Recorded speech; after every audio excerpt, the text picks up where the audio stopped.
పాతకాలపు పద్ధతులేవి, ఇవన్నీ ఆలోచించిన వాళ్ళకి ఏమొస్తుంది? నిరుత్సాహమే వస్తుంది.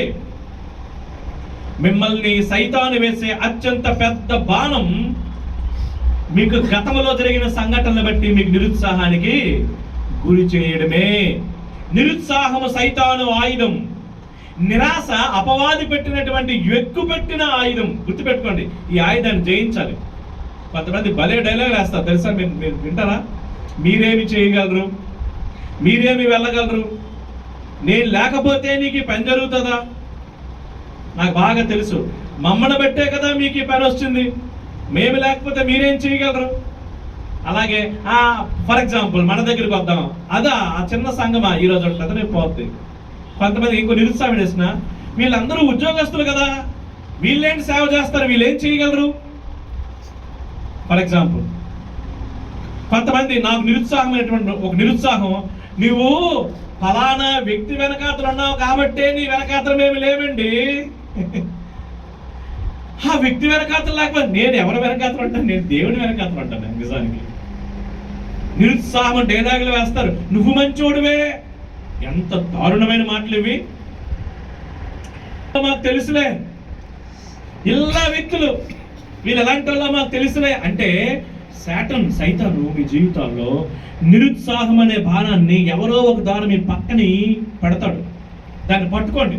ఎవరో నిరుత్సాహం అనే బాణం పెడితే మీరేమన్నా తెలిసిన, యేసుప్రభు ఏమన్నా చెప్పండి, సైతానా నా వెనక్కి పో.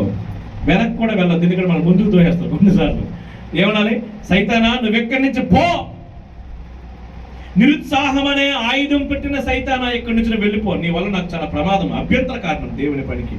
కాబట్టి గతాన్ని పోల్చుకొని ఇప్పుడు ఈ మందిరాన్ని ఎండగట్టే వాళ్ళు, పోల్చే వాళ్ళ విషయంలో ప్రభు అంటున్నాడు, ఆ మందిరంతో పోలిస్తే ఈ మందిరం ఎంత, ఇది ఎట్టిది, అసలు పోలికే లేదు కదా అని అంటున్నారు. అలాంటప్పుడు మీకు నిరుత్సాహం వస్తే యేసు ప్రభు ఇచ్చినటువంటి గొప్ప అద్భుతం మాట చెప్పండి. 2వ అధ్యాయం 4 నుంచి 5 వచనాలు. ఆయనను యెహోవా ఆజ్ఞ ఇచ్చినదేమనగా, జెరుబ్బాబెలు ధైర్యం తెచ్చుకో, యెహోషువ ధైర్యం తెచ్చుకో,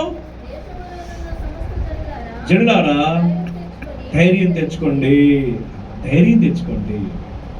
మీకు ఎప్పుడైనా నిరాశ వచ్చిందనుకోండి, ఏమవుతుందో, మన పరిస్థితులు ఏంటో, సంఘం ఏమవుతుందో, నా పిల్లలు ఏమవుతారో, నా మనవళ్ళు ఏమవుతారో, రేపు పొద్దున నా బతుకేమవుతుందో అని అంటుంటే యేసుప్రభు అంటున్నాడు, ధైర్యం తెచ్చుకోండి. ఎవరెవరు? అధికారులైన జెరుబ్బాబెలు ధైర్యం తెచ్చుకో, యాజకుడైన యెహోషువ ధైర్యం తెచ్చుకో, సమస్త జనులారా, శేషించిన జనులారా ధైర్యం తెచ్చుకోండి. అంటే నిరాశను జయించే ఆయుధం ఏంటి చెప్పండి? ధైర్యం. ధైర్యం ఎవరిస్తారు? ధైర్యం ఎవరిస్తారు? చూపిస్తాను చూడండి, ఒక ధైర్యం చూపిస్తాను. తర్వాత బైబిల్లో మిగతా ధైర్యాలు ఏమైనా ఉంటే మీరు ఇంటి దగ్గరికి వెళ్ళి ఆలోచన చేద్దారు. సమూయేలు గ్రంథంలో ఒక ధైర్యాన్ని మీకు చూపిస్తాను. చాలా చాలా చాలా బాగుంటుంది అన్నమాట. సారీ, 1 సమూయేలు గ్రంథం మీరు తెస్తారా? దావీదు గొలియాతుని ఢీకొట్టినటువంటి సీన్లో ఉంటుందన్నమాట. 1 సమూయేలు గ్రంథంలో ఇలా అంటున్నాడు, 24వ వచనము 17వ అధ్యాయము 24వ వచనం 17వ అధ్యాయం 1 సమూయేలు గ్రంథం పేజ్ నంబర్ 238. ఇశ్రాయేలీలందరూ మనుష్యుణ్ణి చూచి మిక్కిలి భయపడి వారి ఎదుటి నుంచి, గుర్తుపెట్టుకోండి, నిరాశ నిరుత్సాహం వస్తే మీలో ఎంటర్ అయ్యేది భయం.